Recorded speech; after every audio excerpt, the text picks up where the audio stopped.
impact upon the black masses.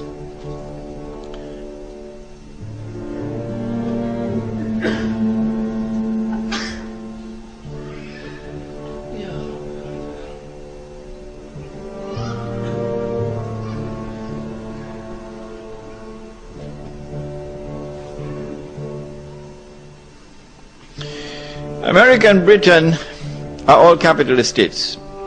Policies built upon interests.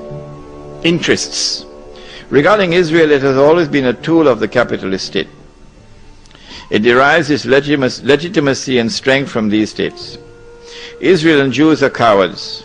How can Israel take on the Muslims?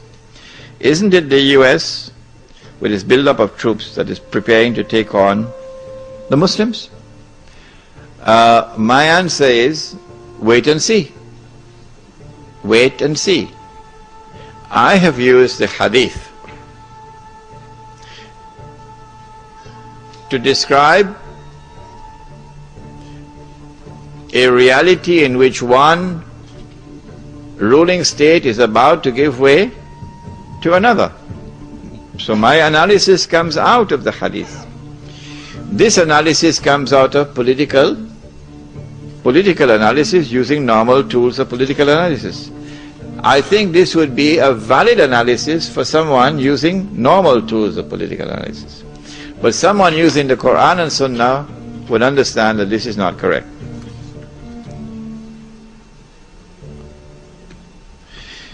In your booklet, you've only talked about the Middle East. When will the situation in the Indian subcontinent? What about the situation in the Indian subcontinent, South Asia and Central Asia? This is not correct. In my booklet, I said that the United States could not have been attacked on September 11th unless you had first put in place a government in Islamabad.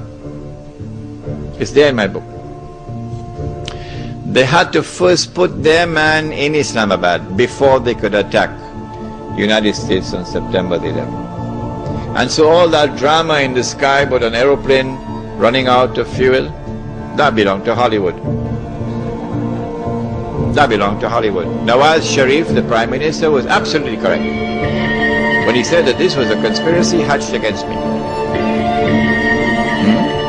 So that I could be removed from power, and so that this government could be put in place. No elected government of Pakistan could ever have consented to the United States using the territory of Pakistan to attack Afghanistan. That is suicide.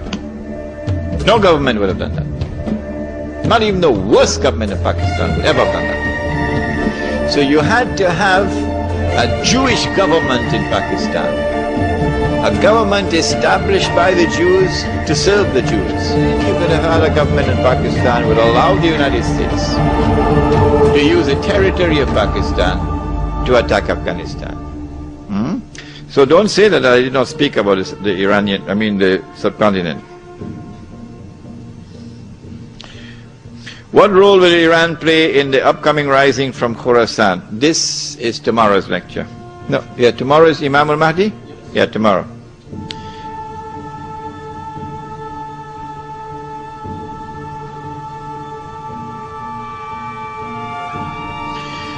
If the state of Israel will be dominant over the whole world, will it be without anyone's help?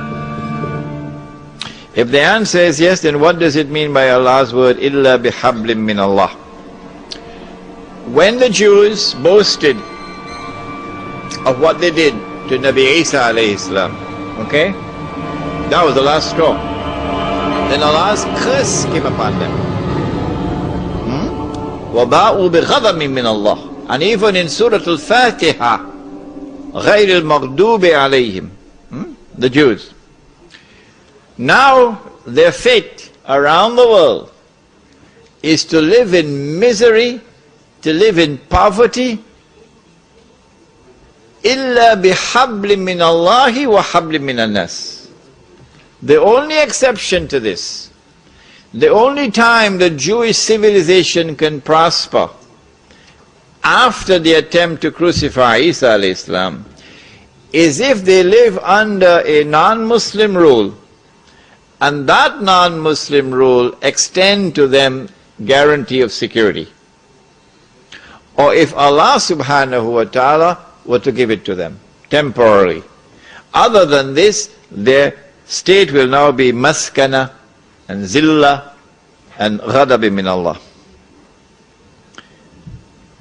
What is the source of income in the Muslim village? Can we maintain our careers and jobs, or do we have to return to subsistence farming? I don't think this is subsistence farming. If you're producing that food which will fetch the highest price. I mean, in South Africa, 6 million whites are going to be lining up to buy this food because they know they can trust Muslims, they can't trust anybody else. It's like blood. When they want blood, the best blood you can get is Muslim blood. I mean, full-time Muslim, not part-time. So the food which will be produced by the Muslim village will fetch the highest price. This is not subsistence farming. But I've mentioned that in addition to farming, food crops and dairy farming, the village must also have its own industry. We can have cottage industries like batik in Indonesia, cottage industry. I mean, there are some Muslims, not the Malay, but the Indian Muslim, Pakistani Muslim. I mean, he's been given a special talent for computer software engineering. You go down to Silicon Valley in San Francisco. You know how many Hindus, Indians are out there? The place looks like Little India. Huh? Silicon Valley looks like Little India because, of course, the Hindus are the ones who have taken the market. But it's also because of a special aptitude that Allah has given to a people. Wallahu anbatakum min al-ardi nabata. Allah has caused you to emerge from the earth like trees and plants, and some trees are for timber, some are for shade, some are ornamental. So these are people who have been endowed the aptitude for this kind of work. Inna sa'ayakum la shatta, another ayah. So why can't we, from the Muslim village, why can't we have software engineering companies operating out of the village? Huh? How can we implement Islam in this country? How can we apply two systems in one country? In your Islamic village, will we have the power to set up political, economic and judicial institutions? What will the Australian government have to say? This is Australia, but we already have a case study of Hama in Syria in 1982. The answer is, so long as you do not threaten the state, and so long as you enforce the Quran and the Sunnah, you have one more actor in the equation now. And that actor is fa'alul lima yurid. He has the power to do whatever he wants. That actor is Allah subhanahu wa ta'ala. And in Surah Al-Kahf of the Quran, He has declared that if you disconnect, يَنْشُرْ لَكُمْ رَبُّكُمْ مِرَحْمَتِهِ, He will shower you with His rahmah.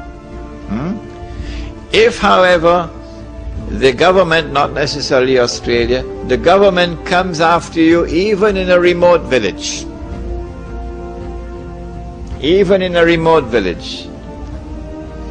where you do not threaten the state at all,